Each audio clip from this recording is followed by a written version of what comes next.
We got Diane. How you doing? Hello? Hello? Hello. Hey. Hi. Yeah, there's like a 4-second delay. You might want to ignore the TV and focus on the phone. Say that again, I'm sorry? There's like a 4-second delay, so you may want to just ignore the TV and focus on the phone. But what was your question? Okay. Well, basically what I was calling in, I'm listening to the discussion, and one of the things that I'm trying to understand out of what is being said by, I believe her name is Tracie, and yourself, is it kind of sounds like her question is, does God exist, or do we believe in God being in existence? But then she also pretty much, I feel, contradicted herself because she said we had to come from somewhere, which we all understand. Well, we understand and believe that where we came from is God. We came from him. He is our creator. And so how does he exist here on earth now? He exists in those who believe that he is God and that that's where his existence is. Just like to say that God doesn't exist and to say that a person can't exist without showing where they came from, the example she gave with the pen, she took the pen away. Right. That's just like a child who's been born and both of their parents become deceased. Okay, their parents are deceased, but you know they came from somewhere. You know that you're not sitting here without coming from somewhere. Your parents came together in the natural, and they gave birth to a child. I agree. You can no longer go back to your parents and say, okay, this is where I came from because your parents are deceased. So God no longer God exists. in the natural, he no longer exists in the natural, but he exists in the spirit. So you're a deist in a sense. Like you believe that God kind of got the ball rolling, then stepped back and he's no longer involved.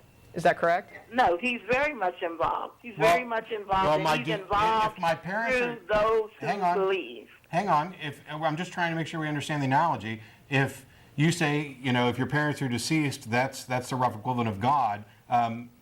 If my parents are deceased, they don't exist anymore. They existed at one time. So what Tracie was asking is, therefore, you seem to think that God existed at some point, but he doesn't exist anymore. My parents He does not exist anymore in the natural, but he does exist in the spirit. What is spirit?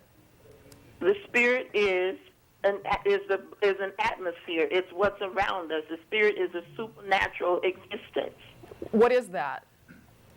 I just told you, it's a supernatural existence. I don't know what we supernatural believe is. that supernatural is something that is beyond natural abilities. It is existing beyond the natural. Just like if you are a flesh and body human being that sits there, I can reach out and touch you. You are a tangible being.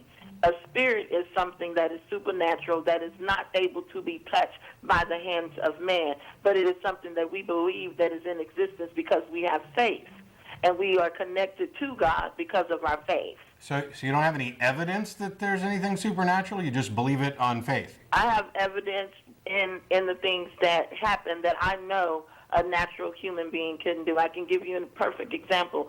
Several years ago, I had a tumor in my breast. I refused to go to the doctor. I was afraid to go to the doctor because my mother had went through breast cancer. And I found myself crying out in my room. Nobody was there. I cried out, and I asked God to heal me. I asked God to remove it. And I asked him, I cried out to Jesus, and I asked him, please heal me. This is painful, it's growing, and I was afraid of what it was doing to my body. The very next morning, I woke up, and when I touched, it was as if an incision had taken place. And when I touched my breast, that tumor was no longer there. It was gone. No man touched my body and operated on me. How do you know you had a tumor if you're afraid to go to the doctor? Because I could touch it. It was there. I could feel it. So there was no diagnosis of a tumor. So you self-diagnosed a tumor. And then you self-diagnosed a cure. And then you self-diagnosed a cure. No, I didn't self-diagose anything. When you touch something and you can feel it and it's there, there was a mass. That's called self-diagnosis. No, it was a mass there in my breast. I'm not doubting that. I'm not calling you a liar. There was a mass. But you don't know what it was. But you don't know what it was. It was a mass. Yes, you but it could have been. It could have been. whatever Could it have been an was, allergic it was reaction. There's a It couple. was there. There's a couple of I didn't things. call y'all to argue with y'all about it. You asked the question, I gave it, No, and of course you're going to continue to challenge it. No. So what I want to know is, just like you asked the question about what is it that we believe, I want to know what is it that you as atheists believe, and where do you believe that you came from? I came because from my parents. Right, I agree with your earlier statement that I came from my parents. You came from your parents, and where did your parents come from? Where does the existence of human beings tie back to? Where does it go back to? We're not completely sure about the exact process that My took point place. exactly, and that's But- all I wanted to hear you That's say. fine. And because you're not sure, Well, if all you're you want to challenging hear. something that you're not sure about. Right, because you're claiming challenging that you something know. No. I'm not challenging something I'm not sure about. You asked where humans came from originally. You said you're not sure. And I Right. am happy to say that we don't have a good answer. We Right. don't have a good explanation of what sort of abiogenesis occurred. And that's However, because you choose to believe that the please, Bible would is you not let me true. talk for a minute? Yes, However, go ahead. I'm not coming on the show saying, we don't know how humans. I'm not advocating that point. All I'm saying is, you have no evidence for your Right. position, and therefore there's no reason to believe it. The time to believe a claim is when there's evidence to justify it.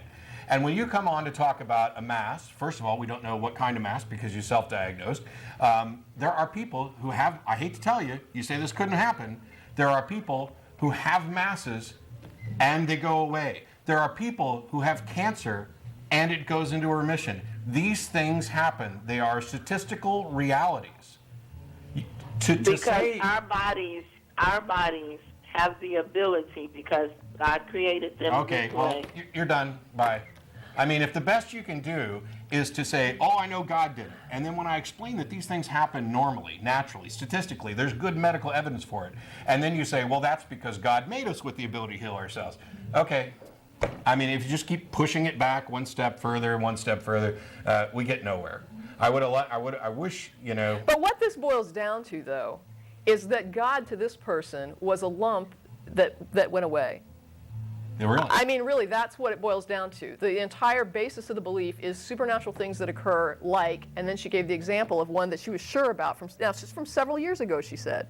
So I assume this was a significant incident in her mind, to remember it several years later and think that it was a supernatural cure. And then to say, I had this lump and it went away. Well, I go out in my yard every night, and we have something called mosquitoes, and I come in with lumps, and guess what? Tomorrow, they go away. I've had fatty deposits before that go could away.